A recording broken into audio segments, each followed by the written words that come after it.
Well, good morning, everyone. Stephen told me to turn the microphone on, and I still didn't do it. Now we're live and ready to go. Well, welcome to our town meeting. It is May, everyone. Can you believe it? I can't. I cannot. Time is flying. So I have a little mini devotional for you.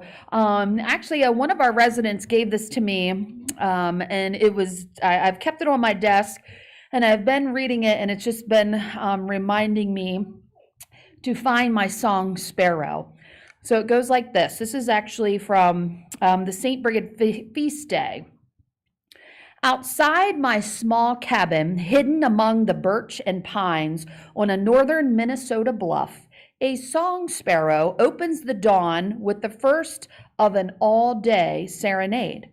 Cheerful and clear, it awakens not only my sleepy eyes, but my drowsy heart, too long dulled with its endless efforts to meet the ego's daily requirements. Long into the afternoon and through the last layers of sunset, this tiny creature sings, sings, sings. Sings of what? I do not know. Perhaps simply for the bliss of being alive in this lovely land. A happy song wrapped in the joy I often fail to notice amid my self-created burdens. When I leave this holy place, will the chirpy cadence of the song sparrow stay with me?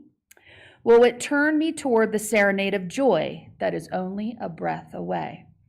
And this resident's sister put in her own reflection at the bottom, I hope for each of you to have a song sparrow in your life this month. It may not be a bird. It may be a child, an unexpected taste of good food, a wildflower, a family pet, the look on the face of someone who loves you. Whoever and whatever your song sparrow might be, let it awaken you to joy. Let it sing you beyond the work and worries of the day into the harmony that resides at the core of who you are.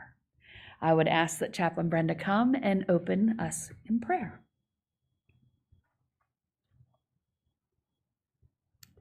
Let us pray. Lord, we thank you for that beauty of nature around us, and we thank you for that song of the sparrow. Lord, we just thank you for the many ways that you gift us through nature and even through one another each and every day. We thank you for this time now that we can come together to learn more about our Menno Haven community. And we just thank you for your blessing among us during this time. Grace us with your presence, we ask, and lead each and every one in what we have to share. In Christ's name we pray. Amen.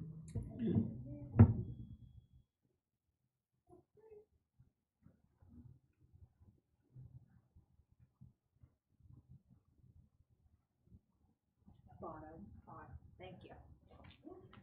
Good morning, everyone. I'm Billy Torrey. I'm here to give some auxiliary updates this morning.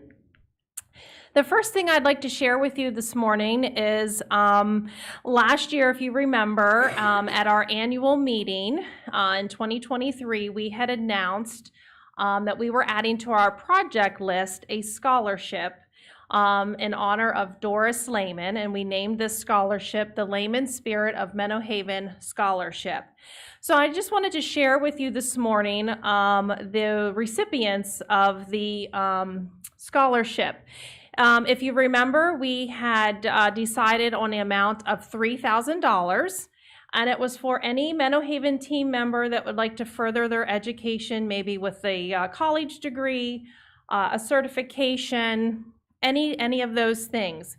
So these 5 ladies all received scholarship money in some amount of form. We had some that were as low as $70 and some that were as high as the $3,000 amount. But the committee was so excited for all of those that put in an application that they felt compelled to give to all of them. And the auxiliary had the dollars to do that. So these 5 ladies, the first one, Sam Pacelli, she's a senior accountant in finance. and she is going to further her educations with a master's in business administration. The middle gal there, Allison Warren, she's currently an LPN in our Brookview Healthcare Center, and she is going to further her education as an RN. Olivia Gutschall here in the corner. She is a resident assistant here in the Manor building at Chambers Point Personal Care, and she's furthering her education as an LPN. Sam Pence in the bottom corner. She was an LPN here in the Chambers Point Healthcare Center, but recently transferred over to the community nurse.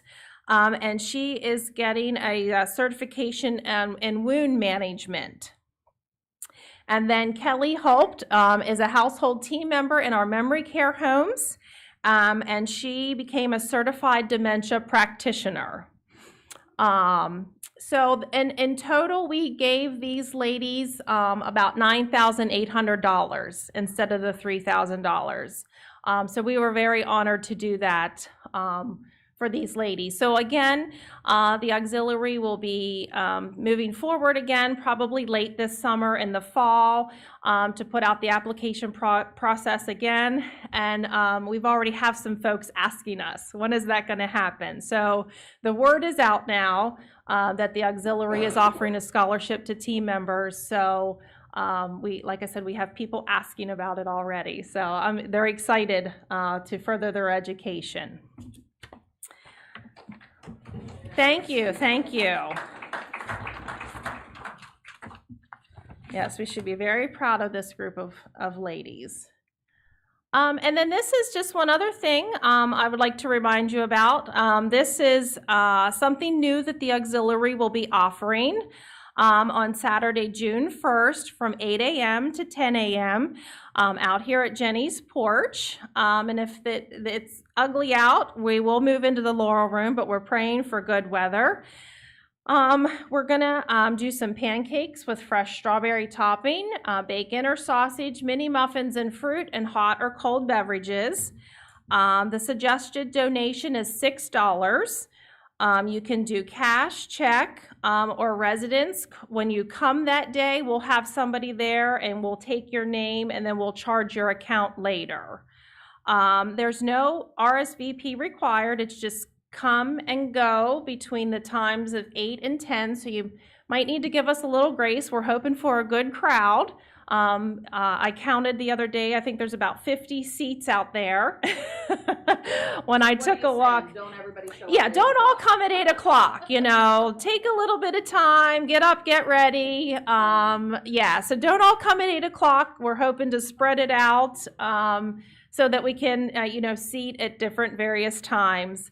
So we're really excited to give something, a new fundraiser a try.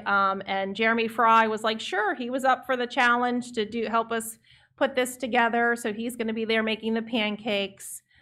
So we're really excited about this.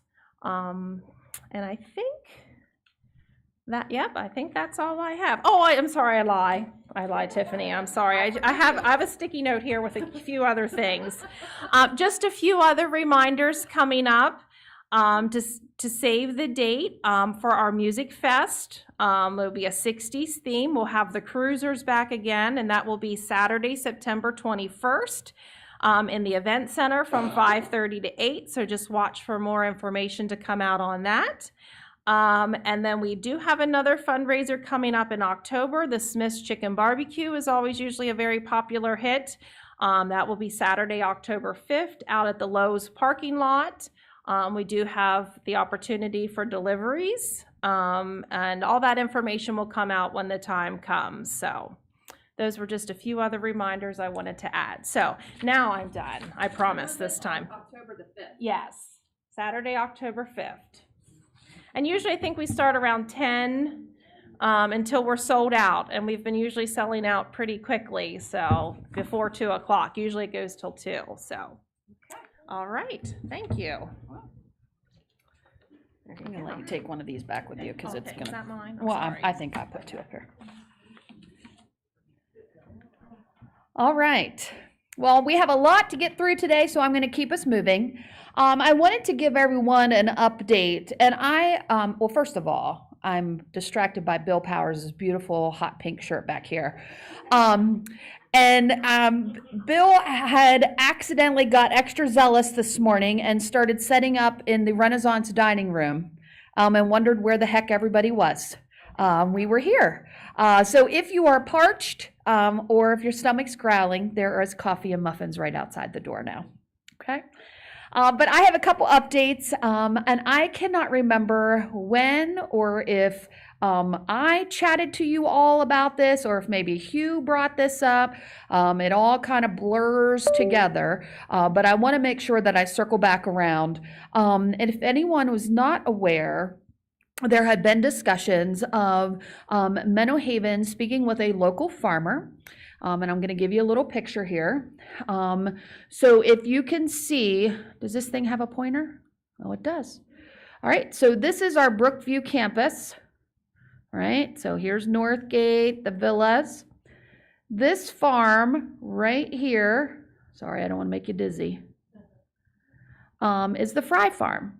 And Mr. Fry engaged in conversation with us about potentially purchasing his farm. It's about 100 acres. And so, this is a great location for us. And, if there was ever any expansion of independent living, right, this would be ideal.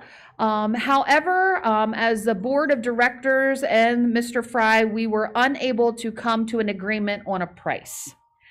So this point in time, we will not be moving forward with acquiring that farm. The conversation is still open, and we are hopeful maybe in the future that we can come to an agreement.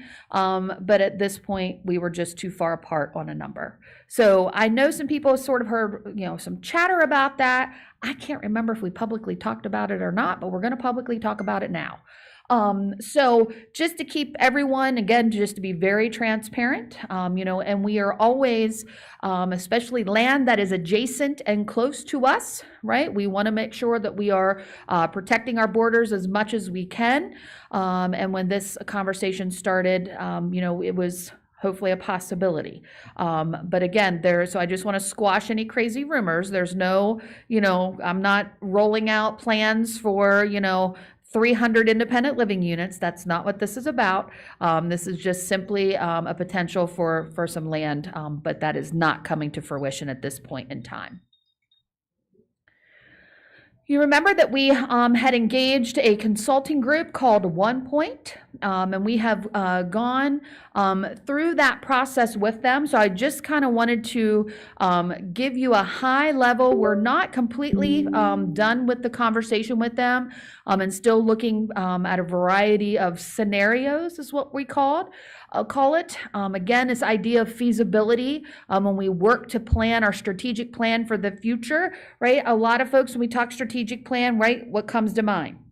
New buildings, new buildings, new buildings. And we know coming out of Project Genesis that Menno Haven financially is not in a position to take on another $120 million. Just saying, okay?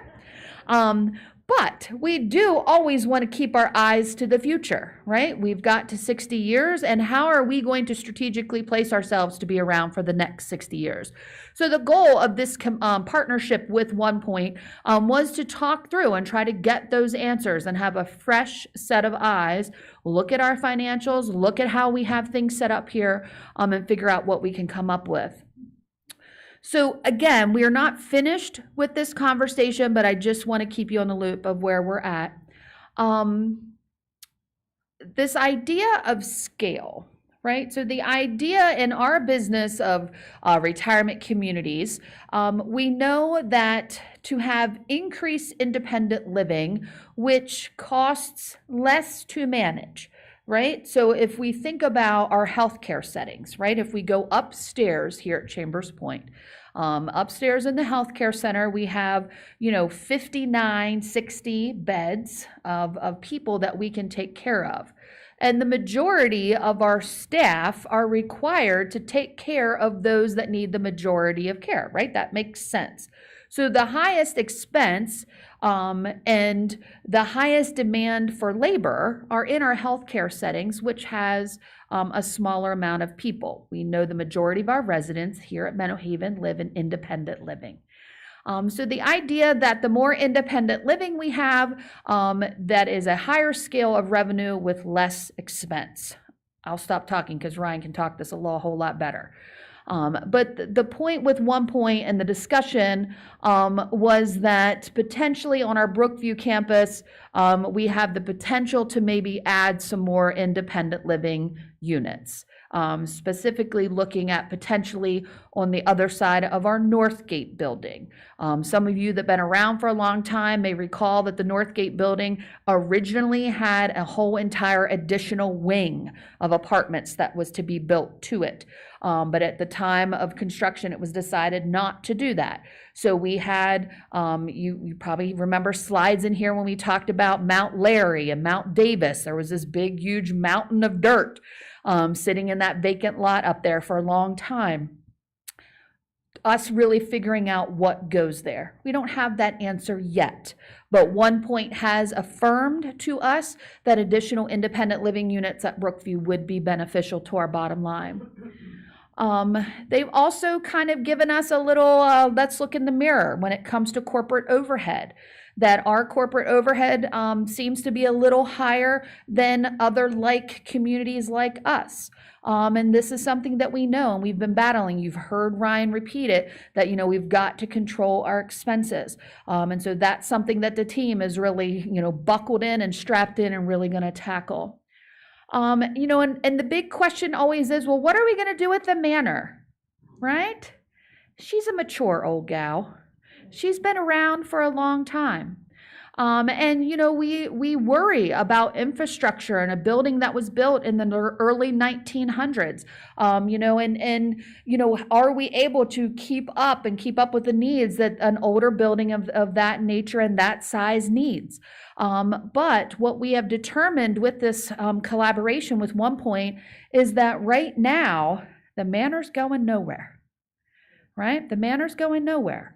And she is continuing to help the bottom line of Menno Haven, hence why we put a new roof on her, right? We got her hair done.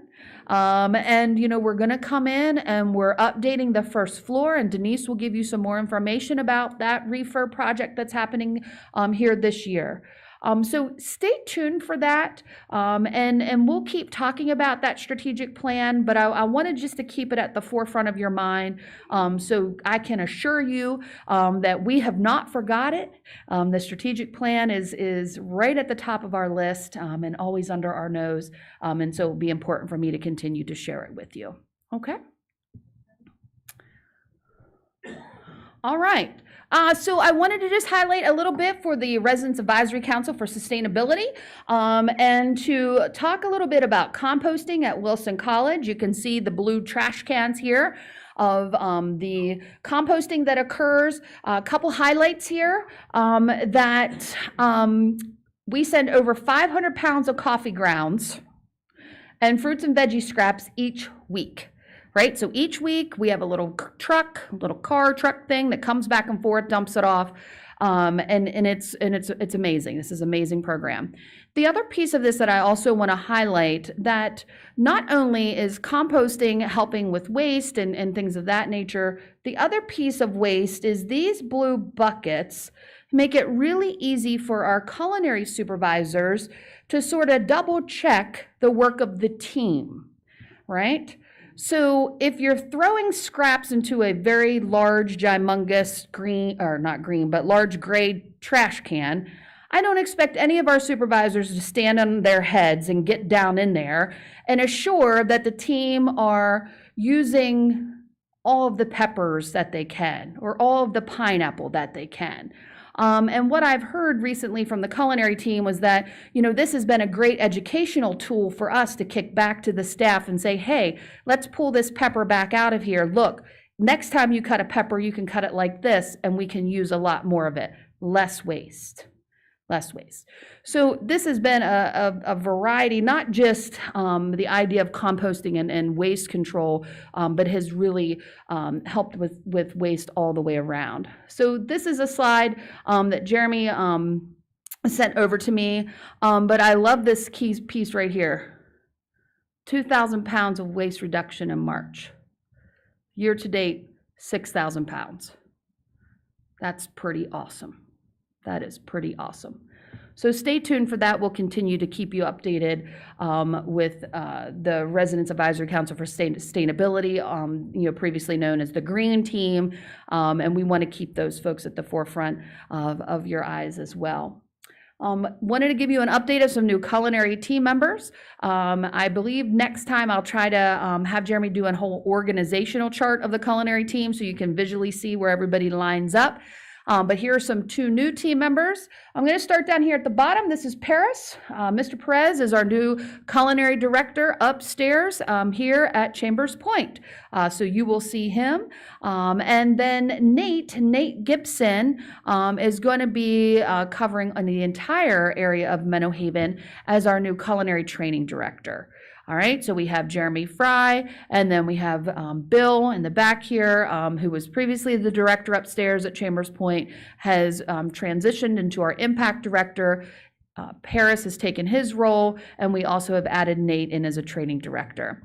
And again, I will continue probably our next meeting, give you an organizational chart that shows everyone, and we'll have Jeremy come in and talk a little bit more about everybody's individual roles.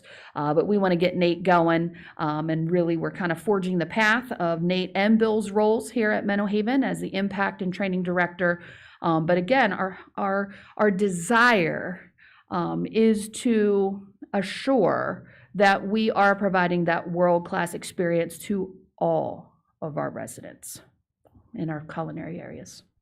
All right. Okay. Now, I'm taking off my Tiffany hat and I'm putting on my Roger Bynes' hat. So currently, right now in the state of Pennsylvania, Leading Age Pennsylvania is having their annual conference. And so Roger has already headed up north to the conference. I'm going to be heading up right after town hall this afternoon. Mr. Fry is there as we speak. So some of the team members are already there at conference. And so I'm going to be filling in for a couple people here. So this is the 5-star update, and I'm going to read via script. I'm sorry. What I received from Roger, because again, we know that our culture here is transparency. So I want to talk through some things with you that have occurred in our healthcare settings recently. On January 29th, a team member retaliated against a resident who hit her in the back. All right, so stay with me. And I'm not sure if you heard the story or not, but a team member had sort of hunkered down and was assisting a resident in one of our healthcare settings. The resident did not want the assistant and to help and whacked the team member on the back. The team member responded by swatting away the hand of that resident. Unacceptable. Unacceptable. On top of that, the team member additionally told the resident she was being an ass and added insult to injury by telling the resident she hoped that the hand swat hurt. Clearly, this is counter to our mission, but it also meets the definition of resident abuse. And as such, of course, we are required to respond appropriately and report the incident, and as well as our response following the incident to the PA Department of Health, right, reporting to the state. A nurse was present and witnessed the incident, reported, went through the proper chain of command, reported to the director of nursing in a matter of minutes that it occurred. The team member was immediately suspended pending a complete investigation per protocol, and the incident was reported to the Department of Health the same day. After the investigation was completed, the team member involved was terminated, was fired. 100% of our team members were re-in-serviced on abuse prevention, all within days, even though we provide initial abuse education on hire and annually. So after this incident occurred, we immediately had all of our team members re-go through abuse training. 2 weeks later, on February 16th, 2 representatives from the Pennsylvania Department of Health conducted an abbreviated survey related to the incident.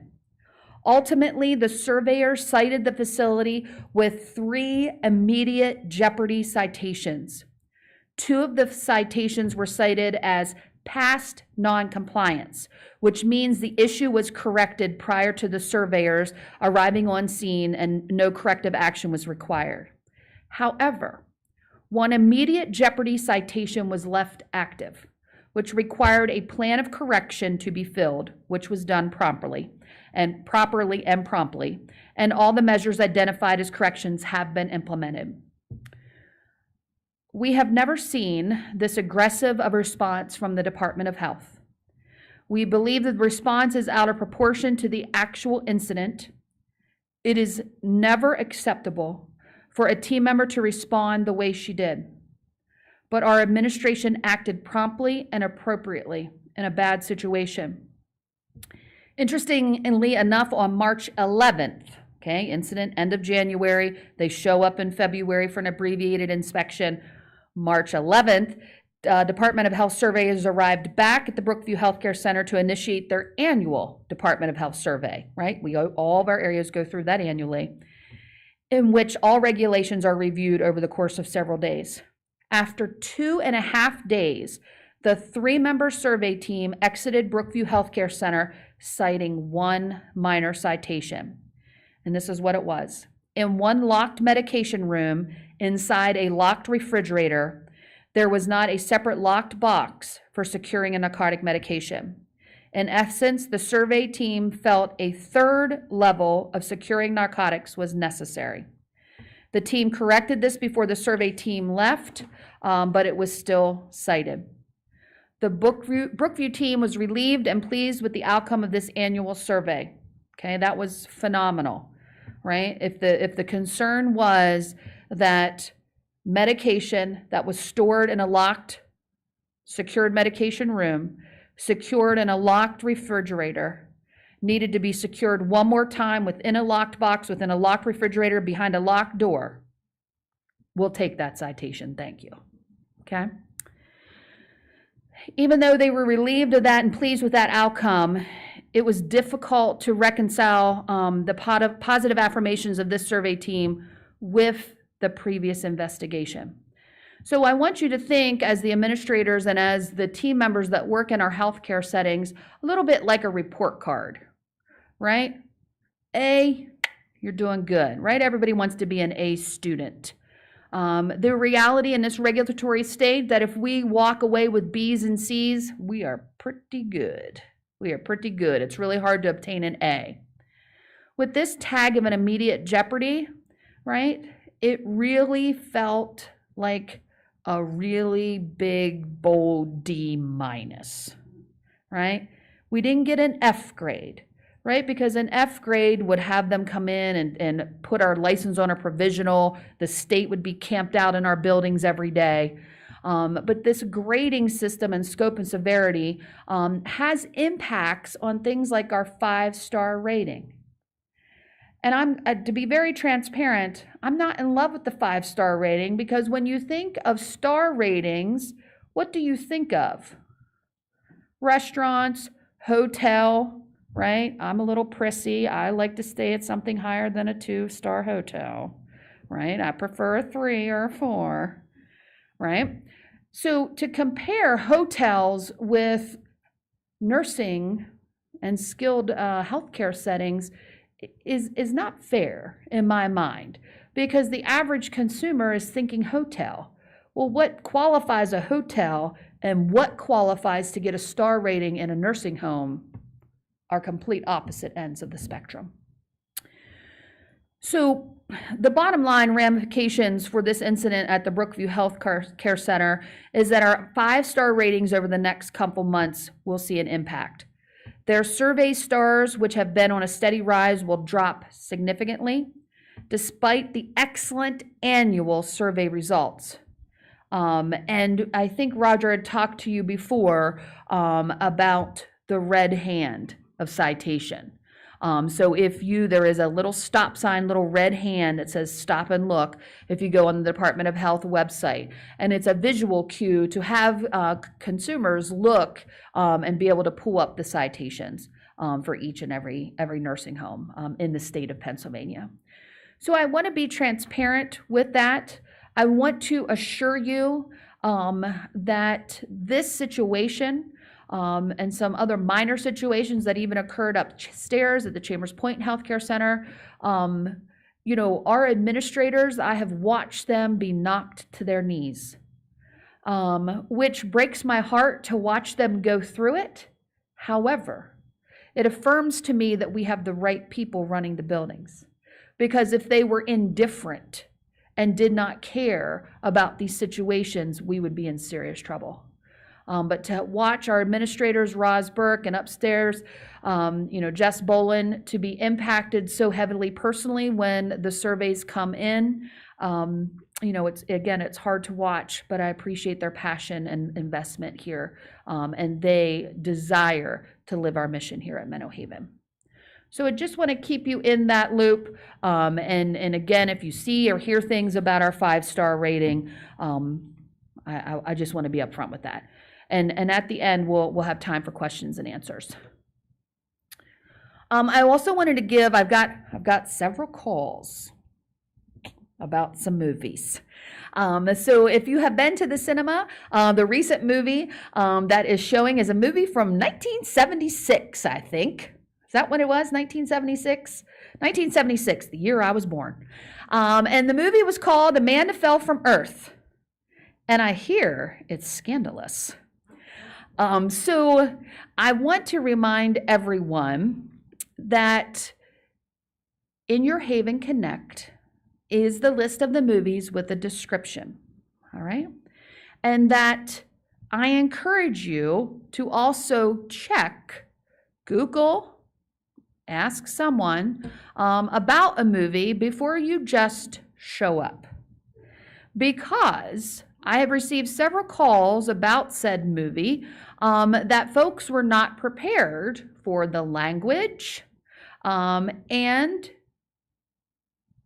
the human form that was unclothed on said movie. So I have met with my good friend Steve from Tech Ops, who has managed the screen outside the cinema. And what he has done is allowed our screen to show the movie ratings. See here? So when you were outside the cinema before, you would have the date and the movie, but not the movie ratings. All right? Now we're going to plaster that right up there so you can see it. Now, I'm going to say this to you, though, this is a caveat.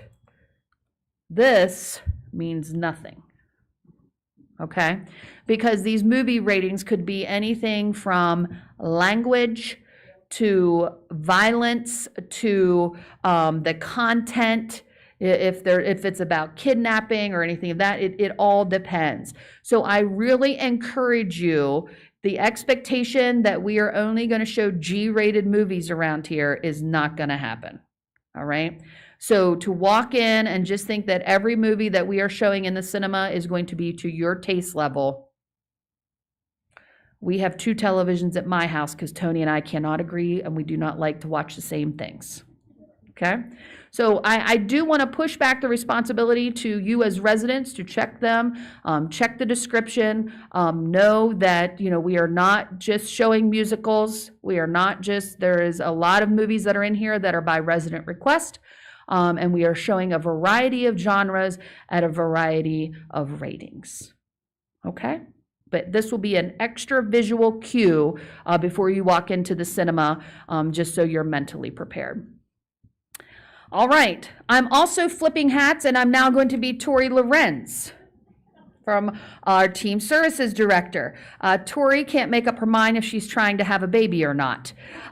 So baby is not to be here until the end of the month, but baby thought, well, maybe I'll try to pop out a little early. Baby is not here yet, but she has been in and out of the hospital, and I think baby will be here soon. So we just want to always keep our organizational turnover numbers in front of you. I apologize, I should have printed these out because I keep feeling like I'm turning my head from you. So we want to compare the last quarter of 2023 to the first quarter of 2024. And as you can see, there has been no change, right? So that's good. That's good.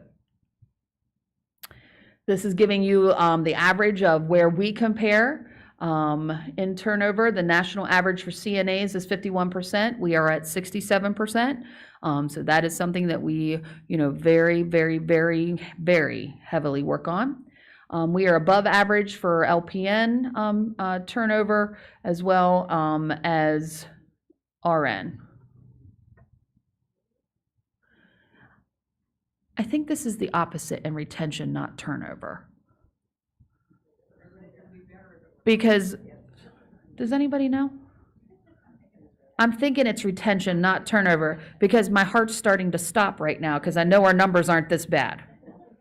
Yes. So I think these are actually to be flipped because we have been celebrating how well our retention has been and the lack of open positions that we have.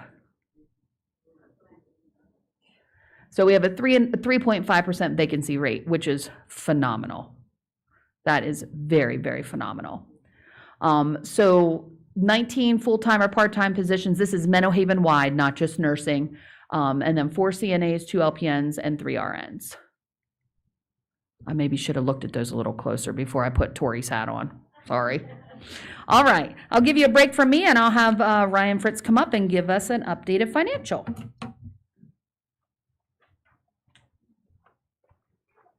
Thanks, Tiff. Good morning, everyone. It's great to see everybody here today. As we get started here, I just want to give a caveat of the time period we're looking at. We're looking at the March 31st, our first 3 months of financials with this, and I'd like to start. We're off to a great start. We've got 2 bond covenants that we've got to make to keep our investors happy with us. Our first one, our debt service coverage ratio is at 1.46, required is 1.2, so well above what we need. Days cash on hand, we're sitting at 325 days, required is 150, so doing extremely well. And these also coincide with where we finished the year also.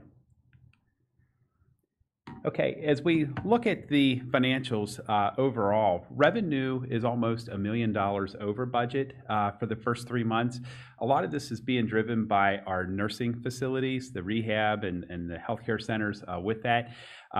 Do want to give a little bit of a shout out to the rehab. Last year, when we looked at that occupancy as far as their census on a daily basis, we were probably around 72%. We're pushing closer to 88 and 90% for this first 3 months. And we did see a little bit of that come back in December as we started to focus on that, and every area, not just in nursing, but personal care, independent living, all that, we're really looking at our census and making sure, are we going to get the budget? Can we be better than what we're budgeting? Because we know revenue, we need that. If we then look at our operating expenses, year to date, they're about $680,000 over what we had budgeted. Some of this is coming in from the decrease in the contracted or agency that Tiff just spoke about on our retention and different things there. Others is, as we have higher census, we're going to have higher therapy charges, we're going to have higher food costs. All that's in line, but we continue as a group to look at our expenses and to manage. Are we paying too much here? Is there something that we can eliminate? So we're all looking at that as a team and working forwards. Then if we look at our other operating income, we're about $2.8 million to the good from what we had budgeted, but $1.9 million is from unrealized gains, which we haven't taken. It's our investments that's sitting in the market, and as everybody has watched the markets, they've been doing extremely well this year.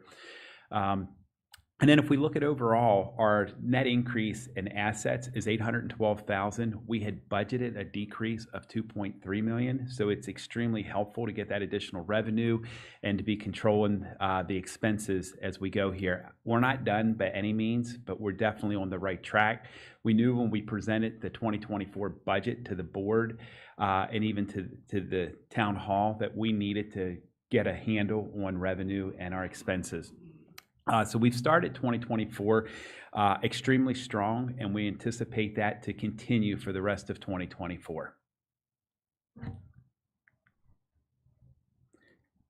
This one here just kind of shows where we were at. Last year, we've seen almost a 9% inflation over the prior year. This has actually fallen a little bit from the beginning of the year, so we're down to 5.1 as far as the overall expenses. And up next is Denise.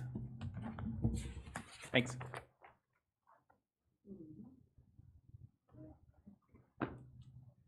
Where I'm supposed to stand? No. They have a tape mark here. If you remember the last time I came to chat, I stood on my tippy toes the whole time, not realizing I could move this, so. I'm learning. So, hello everyone, great to see everyone's face. So I'm going to try to use my little clicker. We're going to talk about the Scotland Road project. We have had our very first move-in that occurred about 2 weeks ago now. The second resident in the new construction will be moving in sometime mid to late June. So our first two are under roof and well underway. We are currently working on and planning for the installation of a walking path that will connect the villas along Scotland Road to the community, and it's going to go between the 760 and 770 building. So Corey's team is working with us, and as well as the maintenance team, to get those plans to fruition and get them rolling. You may also notice some new banners that have been hung over along the Brookview community. So we're trying to, just make our front door really, really appealing to those potential prospects, guests, and our residents at large. As far as independent living occupancy, we had a very successful open house at the Renaissance. I saw many of your faces there. We've had some people taking advantage of some of the beautiful new finishes. And so today we have 6 Renaissance apartments available. That says 5, but there's really 5 because we had somebody take one yesterday. So that 5 is correct. And our Brookview cottages are where we're actually working with our Now Club right now. We have 2 cottages with garage, and the rest are with off-street parking. We have a total of 6 available. And then for everything else, I don't know if you watch The Voice, but whenever their team is full, they get very excited. Our occupancy is full, so I wanted to be sure that everyone knows about that. So we are steadily building our paid wait list, which is called our Now Club, Neighbors on the Way, so NOW, Neighbors on the Way. And we're up to, we have 7 new admissions to that over the past couple weeks. So really excited about that. I want to talk to you about some new roles and responsibilities that are happening. Many of you may or may not be aware. Earlier, we talked about Sam Pence, and Sam Pence has come to our community nurse position alongside Carol Marotte. She's coming to us from 7 years of having worked here at Menno Haven, so is very familiar with who we are and what we do and how we do things. So that seems to be a pretty smooth transition. We've had an increased demand in our transportation services department, and so we're transitioning Janelle Fogelsanger into the role there. She'll be shifting, I'd say, within the next couple weeks into that role. We've also heard and are listening, and backfilling that leisure coordinator role will be Corey Rotz. He is a professional singer with over 25 years experience singing at the Kennedy Center. He has traveled the world extensively, and we think that he'll be a great new addition to our leisure coordinator role. And then finally, up at the top, you see Jody Hershey. Jody Hershey's been with Menno Haven for a lot of years. we're looking at combining our admissions and sales and marketing team into one team that focus on all external admissions to Menno Haven and doing some streamlining there. And Jody is very excited to take on the role as our moving coordinator, as Suzanne Brown has recently retired from that position. So lots of moving parts are happening, all for the betterment and good of Menno Haven at large. I also want to bring your attention to this evening at 7 p.m. in the Event Center. There is a Lyme disease seminar that helps to educate you about the disease and how you can protect yourself and your family. So I encourage you to attend. It's at 7 p.m. Dr. Moss is the Osteopathic Health Center doctor, and he's going to present some facts about the disease and how to help prevent it. So hope to see a lot of people there. We brought massage therapy to the Life Center at the beginning of April, and the book was full. I'm happy to report that the book continues to be full. I think that Jeannie only has like 2 appointments available in May. So that's a good thing.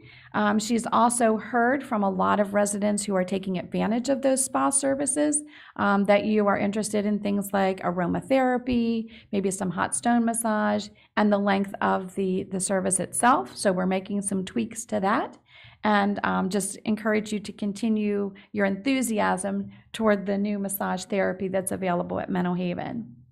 So everybody should call between now and 2 o'clock. Now and 2 o'clock. Oh, right. They'll be gone. We've announced that Menno Haven is celebrating our 60th anniversary in September, and so I encourage you, if you have not saved the dates in your calendar, that you want to do that. We have a week-long celebration that will include a lot of food, a lot of fun, and a lot of commemorative activities.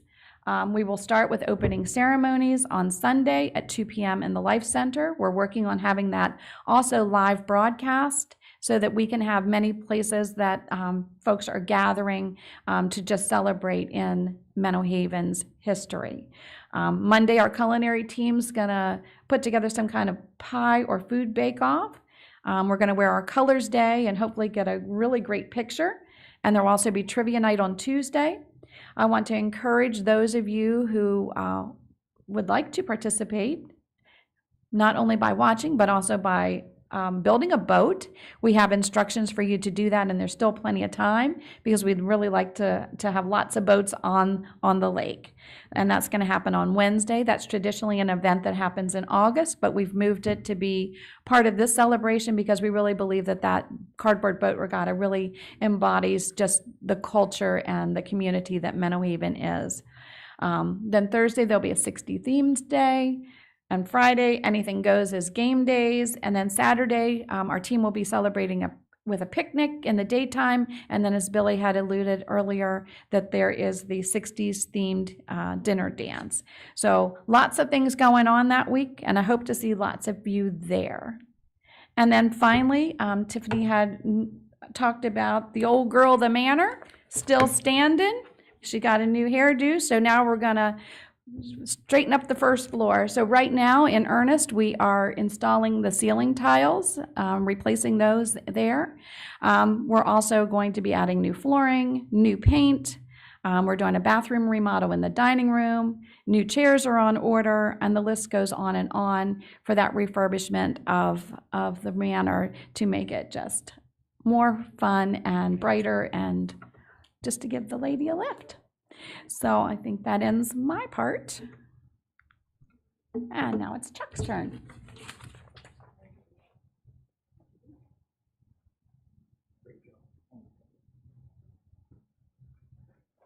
Good morning. On almost a beautiful day, but I heard that the sun's going to be out all day tomorrow, so get ready. Now let's see if I can get this going the right way. I'll get it going the wrong way, right like there. Okay, I just wanted to show you this. The raised gardens have been a tremendous success. We built a couple of years ago, I think 12 over here, and we've got almost 50 over at Brookview, and all of them have been taken. A couple of them haven't been planted yet, so you can still get on the waiting list in case they decide not to take it. Remember about 5 years ago, a couple of residents came to me and wanted to build these, and thought we'd need a couple. No one had been interested in before. Now I can't keep up with them. They want more. So I'm looking for another place to build some more. Finding a lot of the new residents coming in are really interested in this. Okay, what's going on? As you know, benevolence is, that's our biggest challenge. You can see over the last 18 years, or not 18, since 2018, that about $1.5 million to $1.2 million, and that we're still striving to raise funds each year to totally support that. And we're doing well. We have our appeal going out mid-year here in about 3 weeks. So we thank you for your continued support, because this really makes Menno what it is. Habitat House, you've heard about this. We need to raise $250,000. We've gotten some funds in, but we really haven't pushed it because we put off the starting date until September 4th because Habitat for Humanity, and it's a well-run organization. They usually build 1 or 2 houses. They got 5 on the go this year because, as you know, the homeless problem in the United States is unbelievable. And they're trying to fulfill a need in Franklin County, and they lost their project manager, so they've hired a new one, and we'll start raising funds. About half of that will come from, we hope, our vendors, like the ones that do concrete, roofs, do constructions, will donate their time, and we'll assign a dollar amount to it. And all of you are going to be given the opportunity to go out there and hammer a stud in or help with concrete or whatever it is. You'll be getting notices on that. We're not helping with concrete.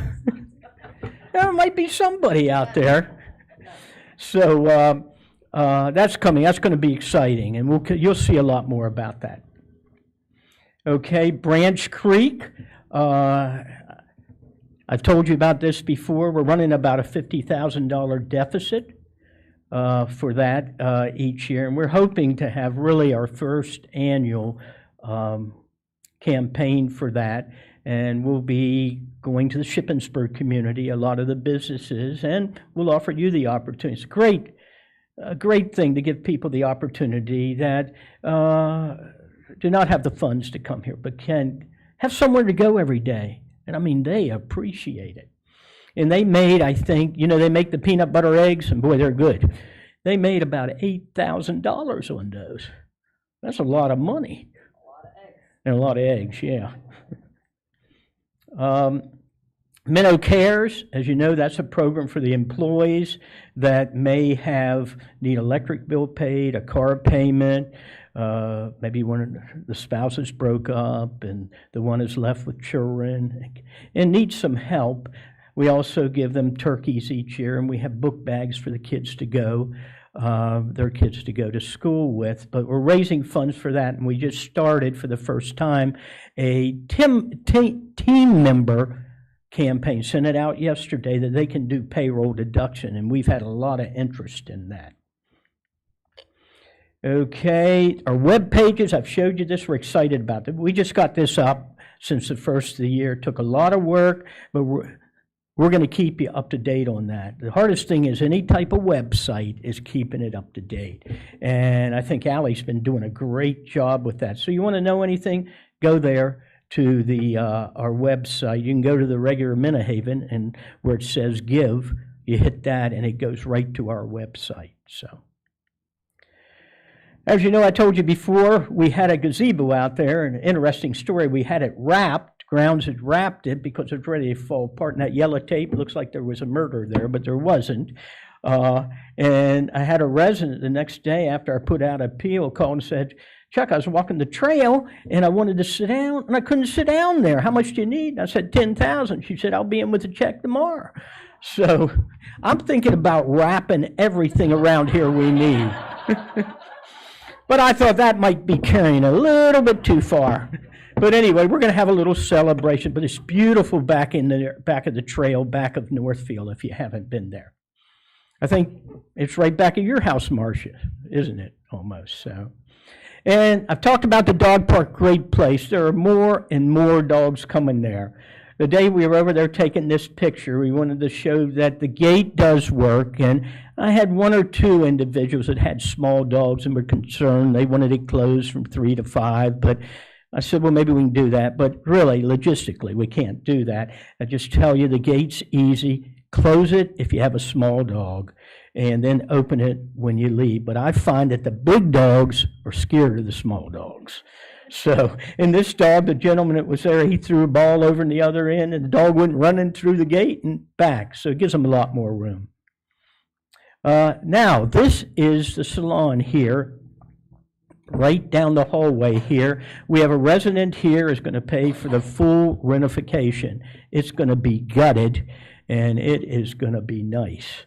So we're working. We probably won't start on that till early August. The problem is we have so many things going on. We're trying to do it with our staff in-house, and it takes time to remodel these things. So we'll get it done as soon as we can, then we'll announce it and probably have a little open house for it. We did finally get the gate. We have the gate in, and the new furniture is coming in. We're keeping some of us there. This is the patio on it's right over here on the north side of the health center. And the gate is a lock, so residents who might want to get out can't get out. But you know that pad, we had to wait for that to where you put your card in. That was $17,000. It's unbelievable what things are now, but of course it has to hook up to our whole system with the card reading, and that was the thing that was holding it up. But we had a resident that paid for all of that and the new fencing there. So we're excited to give people the opportunity, especially in nice weather, to go out there. On June 6th, Nancy Myers, who is a local attorney with Salzman Hughes, highly respected. Her husband is Judge Myers. She's developed a software program that you can put on your phone, your computer. You can put all your records in there, your medical records, your will, your estate records, and she's going to offer it to Menno for a very reduced price monthly. I think the regular price is only like $4.95, but it's nice to have, particularly your family. If you become ill, your power of attorney will have it right there. And she's having a session on June 6th in the Event Center from 9 to 10:30, and everybody's welcome. You come see it for yourself. Annual report. You know, every corporation, whether they be a for-profit or nonprofit, does an annual report. Most, or a lot of them, particularly CCRCs, have started doing theirs online. We started last year, and we thought it was successful because if we printed all those out, and many of you probably own stocks, and they send you this big annual report, thousands. Can you imagine what it cost? It would probably cost us, it did about $10,000 a year. We put it online, and you can call us. You call Allie or myself, or go online to development at mennohaven.org and request one. We'll print you one out and bring it to you. We only had 3 requests last year. But it's a very nicely done report, and it talks about what we achieved last year, a little bit about what we're going to do this year. And it's out this week. Okay, as you know, spiritual care reports to me now, which is great. We have 4 outstanding chaplains. One of them sitting right back there. And I work very closely with them, but especially Chaplain Lori, our senior chaplain. And they're now looking for abider volunteers and for caring friends. Caring friends works with or visits with, makes relationships with residents here that are ill, that can't get out. Abiders are ones that go and read to them and talk with them near the ends of life. So if you're interested in either one, please give Lori a call. Also, or that young chaplain back there.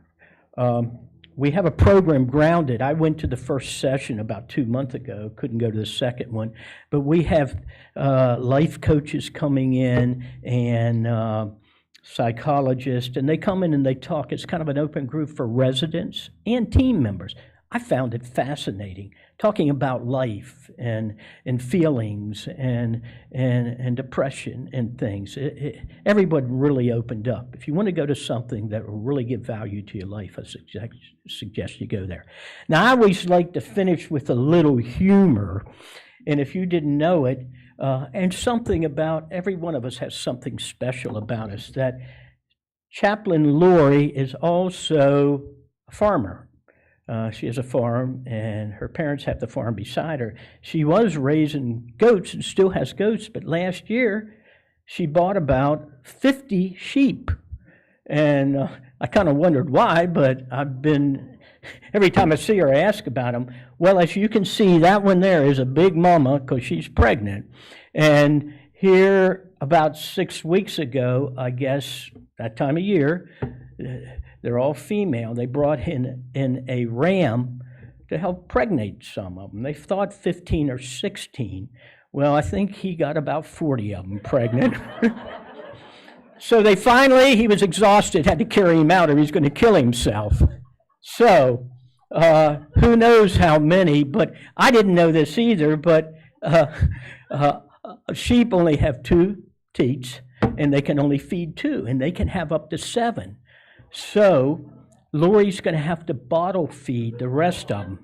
And she wanted me to ask if any of you are interested. And I heard little lambs are like babies, and that you can come bottle feed them at her farm. So please give her a call. But that's an interesting part of the life of one of our team members. So I hope you all have a great day. If you guys know of any projects you want to do, just give me a call. Thank you, sir. Yes, that was enough. I really wish I had the shepherd hook to pull him right off of there. So Anna Mae is reminding me to announce where the location of the Grounded program is. I believe it's in the break hub at the Life Center. Okay. Well, this is your opportunity for questions and answers. Our favorite fans in the back, Miss Diane, will have the microphone, and Billy will run it around. If you have any questions, we would be happy to answer them for you. Up front.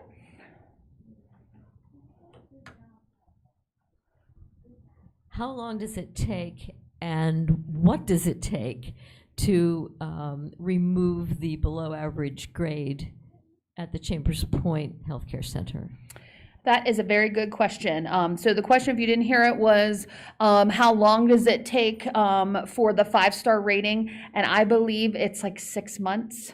I think it cycles through, and sometimes things are on there for a year and stays for at least a year, which is disheartening. Supple? I have a hypothetical question, but it's something that kind of intrigues me, listening to Tiffany talk. Sorry, my voice is funny. Anyway, I understand having independent living because that raises the income. That's very important, especially to provide for your healthcare things, the assisted living, I'm using just the general terms, and the healthcare. But with today's people living longer and having a lot of health problems, could that balance, and they come into a retirement community sort of feeling they're promised that they will get the continuing care. Is there a chance that a retirement community, any retirement community, not this one, could not fulfill what the people sort of counted on by going, would there be enough spaces in the facilities to handle those people who counted on being on the campus? Sure. So to summarize, what the question I think you're asking is the concern of, if we increase independent living, will there be enough beds for folks to go through the continuum? And that's an excellent question. And it's something that we have been grappling with. In our industry, what we are finding is that because of labor shortage, because of cost to run healthcare settings, a lot of folks in our business are shrinking their beds, right? That number's going down. And if you've known Menno Haven for a long time, right, we had a lot more healthcare beds than we do now in the past. But we still heavily rely on external admissions, folks from the greater community, to come in to meet our census goals in our healthcare settings. So I think the question that needs to be answered is a couple fold. Do we focus the amount of skilled beds and assisted living beds for folks who are a part of the continuum, who have come in at independent living, bought into the continuum, and go through it as they need? Or do we continue to keep our doors open to provide for those that have bought into the continuum and those from the external community? Along with that caveat comes with, can people afford it? Right? Can people afford to come straight in on day one to skilled nursing, which is the most expensive level of care? And that is a question I cannot give you an answer, but it is something that is a part of our ongoing conversation and what we grapple with. We know the demographics. We know the baby boomers are still out there. We are still in the age rush of folks maturing and potentially going to need care. That number has not dwindled yet. I think it takes us all the way through to the end of the 30s, 2030s, that the amount of people in that age range that potentially will need or may need services is still great. So I think your question is a valid one. I do not have an answer for it yet. Other things on your mind? I'm very proud of us. It's only 6 after 11. Well, if you are not comfortable speaking out in the group, we will hang out afterwards. Please come and speak to us one-on-one. Thank you for your time. Thank you for coming in and committing to be vested in the community here and want to hear about what's going on. I love these times that we can be together and tell you what's happening around the way here in Menno Land and to see all your faces. Have a fabulous day, everyone.